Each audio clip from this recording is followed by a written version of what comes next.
Good evening to you. Welcome to the 5 o'clock news. I'm Elizabeth Din. And I'm Pete Ferryman. Our big story tonight, a plane crash that killed 2 people in Hood River. That plane had trouble right after takeoff. In this view from Air 12, you can see the scattered wreckage and investigators on scene.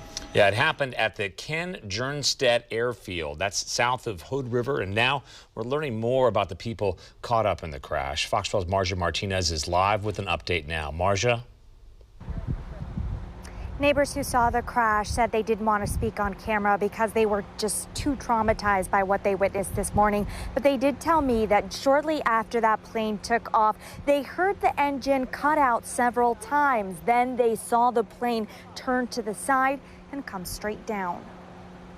A plane crash killed 2 men in Hood River Friday.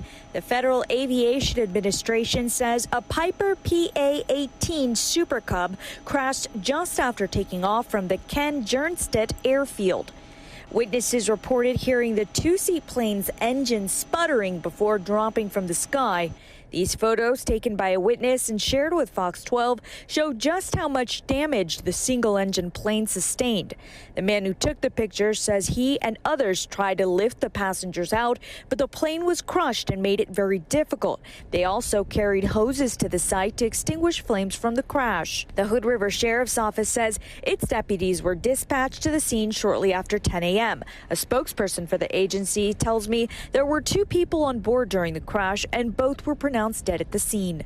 They've identified the pilot as 56-year-old Matthew Titus of Turlock, California. They say his passenger is 55-year-old Ben Davidson of Hood River. Family members confirmed Davidson is the chief pilot of the Western Antique Aeroplane and Automobile Museum, which is right next to the airport the 2 men flew out of this morning.